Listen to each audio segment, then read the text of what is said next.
The Mutual Broadcasting System presents The Mysterious Traveler.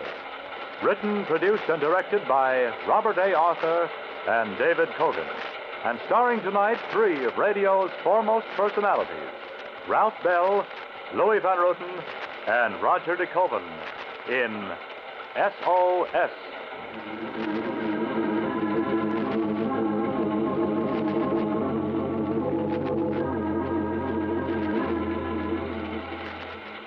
This is the Mysterious Traveler, inviting you to join me on another journey into the realm of the strange and the terrifying. I hope you will enjoy the trip, that it will thrill you a little and chill you a little. So settle back, get a good grip on your nerves, and be comfortable, if you can, as we join three enterprising men who are in a very dire predicament. It's a story I call S.O.S.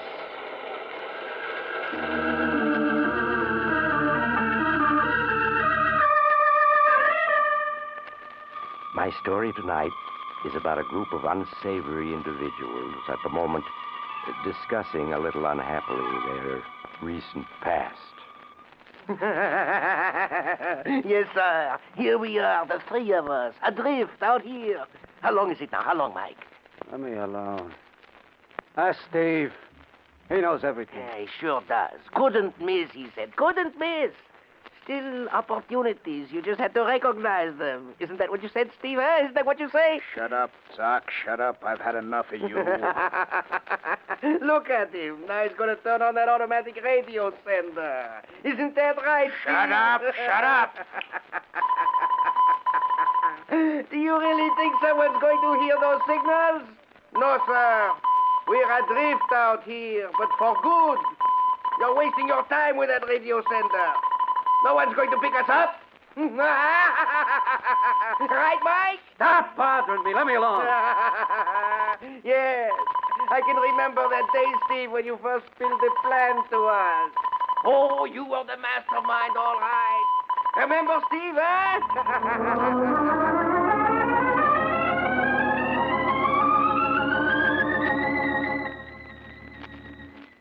Yeah, I remember all right. I wish I could forget that day. Forget everything that happened. But there's no escaping it. I can see everything that happened as clear as if it were only yesterday. Yeah. I remember the way I walked into the office. Mike and Doc were sitting there, waiting for the bad news. Well? Farson got a life sentence. The rest got 10 to 20 years. Great.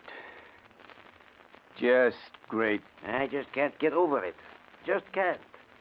Things were running so smoothly. The syndicate was cleaning up, and then this happens. The three of us were pretty lucky. Not being indicted with the others? Yeah. If we hadn't been in South America, handling that end, we'd have gotten it in the neck, too. I still do not understand. How could they smash the syndicate overnight? There were no records. Farson took every precaution. Let's face it, the day for guys like us is over. The cops have science on their side. They're using every trick in the book. Yeah, you're right. Television, radar, infrared cameras, electro detectors, light beam alarms, and 101 other scientific gimmicks. Yes, you are right. They have learned to move so fast that they have taken all the profit out of the rackets. They sure have. I just wish I had a small part of all that dough I once made. Where did it go? Lawyers, bail, protection. I haven't got a cent left. Neither have I. What about you, Steve? I've still got a few grand left. Well, the way science has turned the heat on, it looks like we'll have to turn honest, whether we want to or not. Look, I've been working on an angle. What about sticking around for a couple of more days? Get wise, Steve. The cops are ready for everything these days. There aren't any more angles. I tell you, I've got one. I just need a little more time to work it out. What do you say? Well, it cannot do any harm to listen. How much time do you need? 2 days. Meet me here the day after tomorrow. I'll lay out the whole plan for you.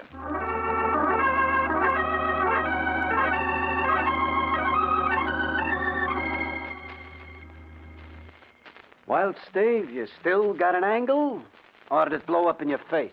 For the past 48 hours, I've been going over it, detail by detail. And it still looks good. Well, what is the job? Let's have it. The lifting of $5 million worth of uncut Martino diamonds from the S.S. Europe. What? You must be out of your head. Would require an army to take over that boat. It has a crew of over 300. This plan of mine can be worked with 3 men. Us. This I've got to hear. Just how would you go about it, mastermind? All right. 2 weeks from tonight, the S.S. Europe will be docking in London with $5 million in uncut diamonds and a shipment of 3,000 pounds of uranium under pressure. 3,000 pounds of uranium under pressure. What are you getting at? A half hour before the Europe lands, I go to the captain's quarters. You, Mike, you go to the radio communication office. And you, Doc, you go to the special room where the uranium is stored under pressure. Then what? I tell the captain that I have 1 man in control of radio communication and another in the uranium storage room. And unless he turns over the diamond shipment to me, a bullet will be fired into the uranium compressor, blowing up the ship. You really expect the captain to fall for that? Why, he'll call your bluff. Dare you to blow up the ship with us on it. Of course he will. A threat like that would never work. You're wrong. You're wrong there. Psychologically, we've got the edge on the captain. Maybe we're willing to die, too. With a crew of 300 and twice as many passengers, he just wouldn't risk it. Perhaps you're right. After all, his first duty is to his passengers and ship. He would probably figure that we wouldn't get far with those diamonds, that the police would get us in no time at all. Of course. That's exactly the way he'd see it. Suppose you do force him to turn over the diamonds. How would we make our getaway? We'd use one of the ship's emergency launchers. Sure. Meanwhile, the captain of the SS Europe has radioed the police. And we walk right into their arms. The captain won't radio the police. No, and why won't he? For 2 reasons. First, his radio room will be put out of commission. And second, 10 minutes after we leave the Europe, it's going to blow up. Blow up? The uranium. That's right. There won't be a piece of the ship left or anyone to identify it. Uh-huh. 5 million in uncut diamonds, you say, huh? At least 5 million. This plan of yours, Steve, is just wild enough to succeed. Yes, through sheer audacity, it might be carried off. A job like that is all or nothing. That's right. Well, what do you say, Doc? Finding the thought of honest labor abhorrent, I'm inclined to go along with you, Steve. What about you, Mike? The odds are against us, but for that kind of dough, I'll risk it. You won't regret it, Mike. All right, now here's the setup. The day after tomorrow, the SS America is outward bound. We'll be on her when it leaves. You mean so that we can study the same layout that we'll find on the yacht? Yes, that's right. By the time we board the Europe for the return trip, we'll know every inch of the ship. Now, we'll have to work fast. I'll take care of getting us passports under assumed names. Doc, I want you to book passage for the 3 of us on the American. Mike, you take care.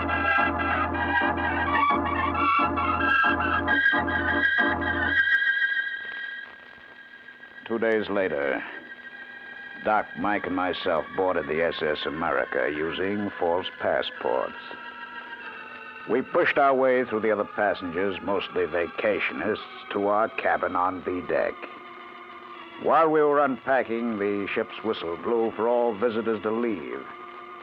A few minutes later, we were on our way.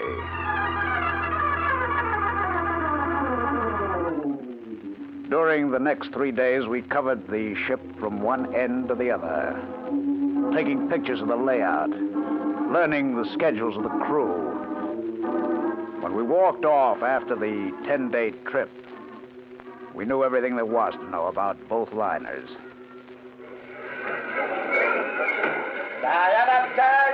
I'm told that my Passengers will kindly step this way and show their passports. Come on, that's us. Hope we don't have any trouble with these passports. Stop worrying, will you? May I see your passport, please?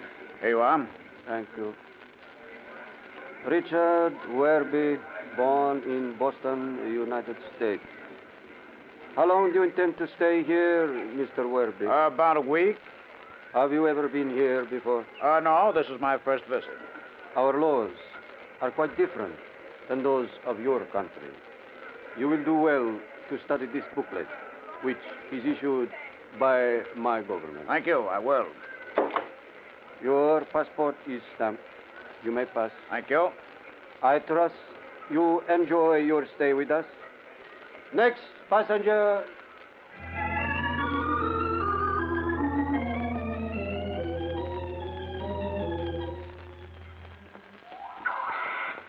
My feet hurt. Why don't we go back to the hotel? We might as well see the local sights while we're here. So this is what all our fellow passengers came all this way to see. This place gives me the creeps. The natives, too. Everything looks so different. Oh, come on now. My gut's no way for a traveler to speak. Sure, this place is different from what you've known. But you'll find plenty to interest you here. Yeah. Just as soon be back in New York. It's all the same to you. Relax, Mike. Another week and you'll be back in New York. Relax, he says. I don't like places that are different. I like what I'm used to. These crazy birds. What do they call them anyway? I don't know. Do you, Steve? They're the national bird, called Martinos. Martinos. Yeah, look at them. Like vultures. Thousands of them. Oh, you'll get used to them. And all these canals. Never seen nothing like it. That's one of the great attractions here. People come from all over the earth to see these canals. Yeah, well, they can have them. Look at those ruins over there. The war's been over all these years, and yet they've never cleaned them up, rebuilt. Yeah, our rocket fighters sure leveled the countryside. No wonder the natives aren't any too friendly, huh? Did you say that again? I'll be glad when we board to Europe. Leave this place forever.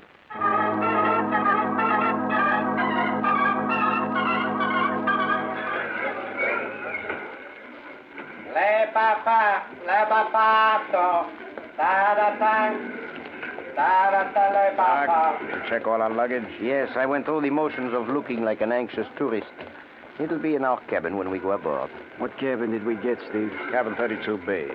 32B. That's just a few feet away from the radio communications office. That's right.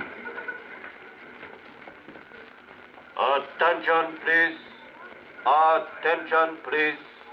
All passengers bound for London will now board the S.S. Europe. Departure time is 0900. All passengers for London will please board the S.S. Europe. Come on. That's us. We followed the returning vacationists aboard, had our passports checked, and were shown to our cabin. It would be 10 days before we'd go into action, but already the three of us felt that sense of excitement that comes before a big job. And this would be a big job. The biggest ever.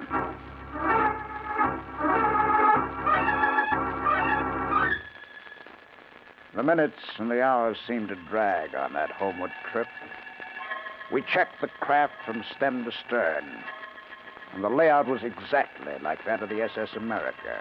On the final night out, all the passengers were celebrating, none of them suspecting that they'd never see London. At 4 a.m., with the liner just 1 hour from London, the three of us went over our plans for the last time. The interminable roar of the motors in our ears. Okay, this is it. You both have your guns? Yeah, of course. Now, Mike, you'll take over radio communications. There'll be just one radio operator on duty. Remember now, take him quietly. He won't let out a peep. Good. It shouldn't take you more than a few minutes to put the radio and radar equipment out of commission. Now, make sure you don't damage the ship's intercommunication system. Just leave it to me.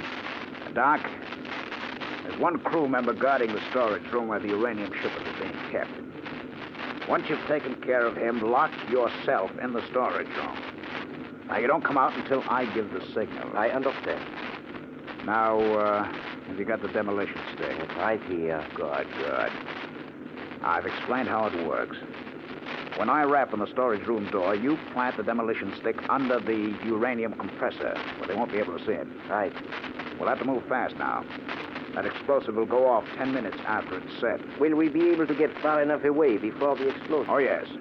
The launch is on B deck, right outside the storage room. We'll be in the launch and away in a matter of seconds. Doc, you've already checked the launch, haven't you? Yes, I just came from it. It's all set to go. All right. That takes care of everything. Now, let's set our watches.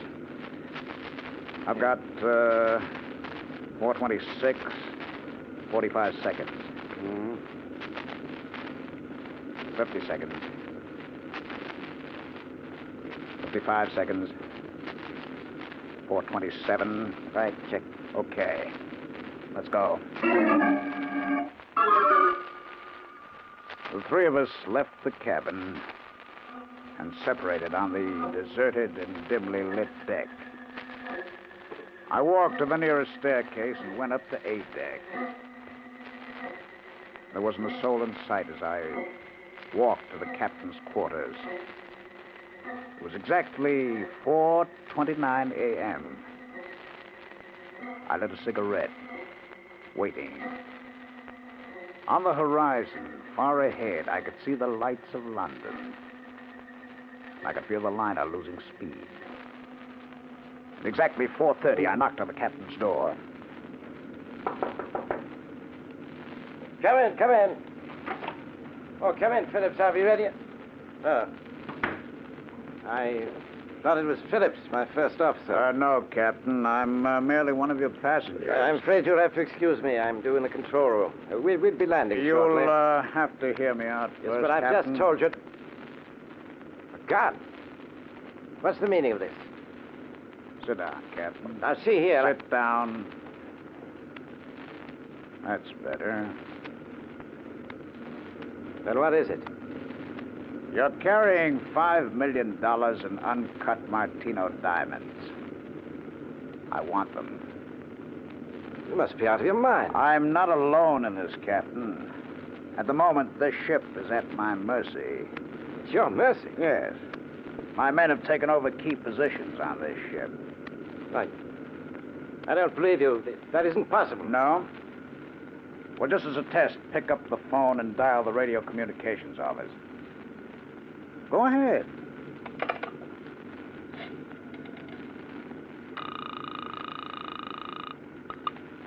Radio Communications Office. Who is this? It ain't one of your crew members, Captain. Let me have the phone. Hello, Mike. Yeah, Everything under control? couldn't be better. Good. I'll be talking to you. Maybe now you're beginning to realize that I'm not out of my head, Captain. You must be. You believe you can commit piracy and get away with it? I'll get away with it, Captain, because you see you're going to help me. I help you? Yes, that's right.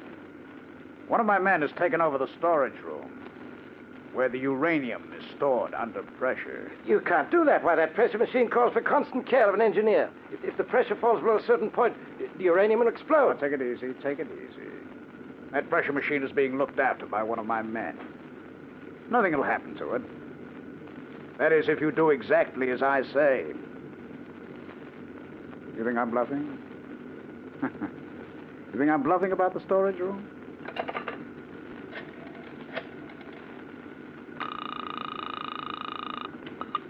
Storage room? Everything under control, Doc? Yes. The captain's here by the phone. Tell him what your orders are. I am to put a bullet in the pressure machine if I don't hear from you in 15 minutes. You heard what he said. Well? He's bluffing. If he put a bullet in the pressure machine, uranium would blow us all up. You and your men included. That's right. But you see, Captain, my men and I have nothing to lose. And you and the rest do. What do you mean? The authorities in London are waiting to arrest us. Murder. So, as I said, we have nothing to lose if we're forced to blow up the ship. Even if I turned the diamonds over to you, how would you get away? We take the launch on B deck. I see.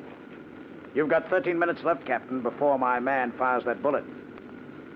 And believe me, he will. Seems I haven't any choice. None. The authorities will get you for this. Let me worry about that. You've got 12 minutes left. Now you're being sensible. First Officer Phillips speaking. Phillips, this is Captain Andrews. Yes, sir. I want you to go to the purser, have him turn over to you the consignment of uncut diamonds we're carrying. Bring them to my cabin. Sir, we'll be landing in less than... That's an order, Phillips. Yes, sir. We should be here with the diamonds in a matter of minutes. For your sake, I hope so, Captain. I hope so.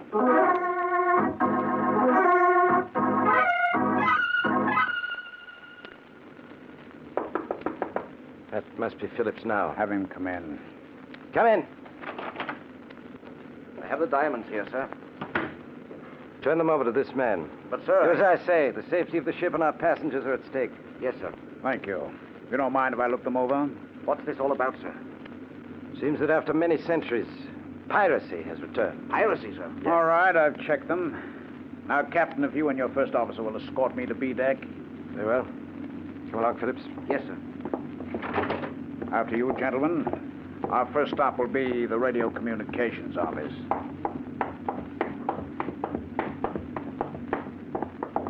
Here we are.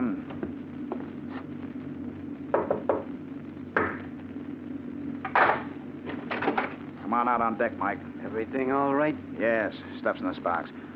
All right, Captain. The next stop is the special storage room. Very well. Did you take care of the communications office, Mike? Yeah, they won't be sending out any messages. Good. Well, here we are, Captain. Doc? Doc? Why don't he answer? The door's locked. Open up, Doc. It's us. Dave, something's wrong. Yeah. Look, let's take the launch and blow out of here. It isn't our fault something happened to Doc. You're forgetting one thing. We need Doc. He's the only one of us who knows how to navigate that launch. Yeah. Come on, let's break down the door. Together now. Scum it. Once more. There does it. Sir, shall I try to slip away and sound the alarm? It won't be necessary, Phillips. There's Doc, lying on the floor in there. He's out cold. Let's get him out. Well, the air in here. I can't breathe. This place is full of gas. We better get out of here before we pass out. That gas must have gotten Doc. Phillips. Yes, sir. Disarm these two men. Have the third one on our guard taken out of the storage room when the gas disperses. Very good, sir.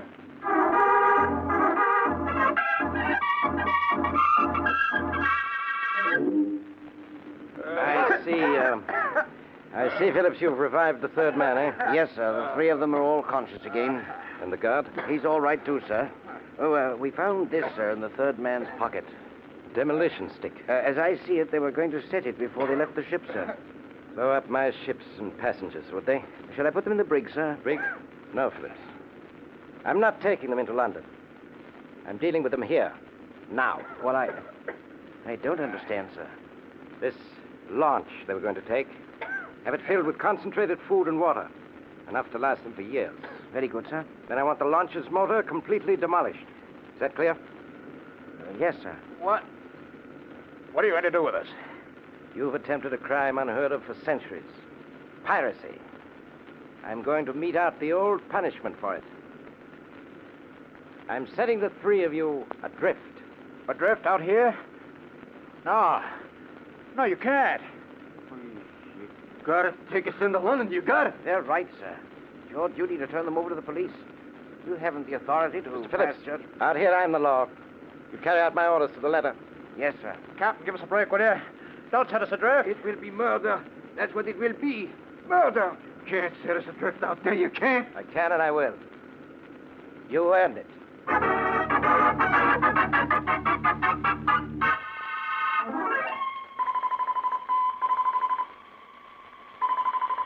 How long have we been adrift out here? 2 months? 3? I guess I lost track. A long way back. Out here, with nothing but the sky to look at. Black, empty sky, blazing with stars. Time loses all meaning. The automatic radio senders keep transmitting signals, but no one listens. No one listens. Yes, sir, Steve. Couldn't miss, could it? It couldn't miss, huh? You had everything covered, all right. All you missed was that automatic gas alarm they had in the storage Shut room. up, Doc, shut up. Yes, sir. When that guard failed to check in, I got a good dose of that gas. Just a small detail you overlooked. I said shut up. You think because you're sending out those signals, someone is going to pick us up, huh? They've got to pick us up. They've got You to. fool. We are drifting further from the Earth all the time. But they can't leave us drifting in space in this rocket launch. They can't. No? Why not? We are 100 million miles out and going further. And has anyone come after us yet? The Space Patrol. They'll rescue us. I tell you they will. Never. They're letting us be examples to anyone else who tries to hijack a space liner. We're drifting out here in empty space for months. We'll drift onward till the day we die. No, we won't. We'll be picked up, I tell you. Yes. Why don't you get wise to yourself? This is the year 2185. Miracles don't happen anymore.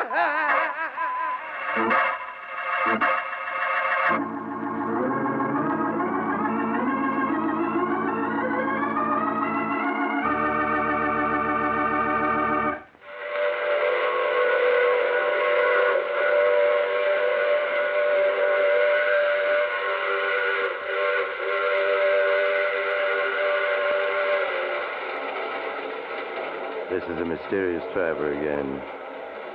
Did you enjoy our trip into the year 2185? It seems that criminals of the future aren't going to have any future.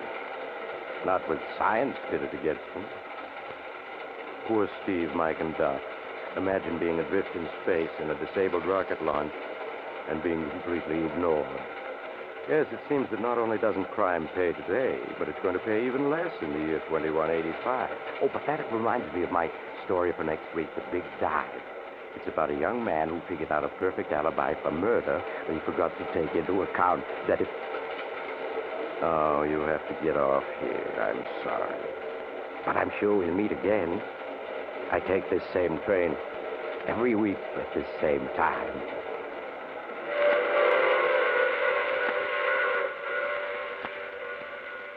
You have just heard The Mysterious Traveler, which is played by Maurice Tarplin. In the cast were Ralph Bell, Louis Van Ruten, and Roger DeKoven. Original music is composed and played by Al Finelli. All characters in tonight's story were fictitious, and any resemblance to the names of actual persons was purely coincidental. Frank Waldecker speaking. This is the Mutual Broadcasting System.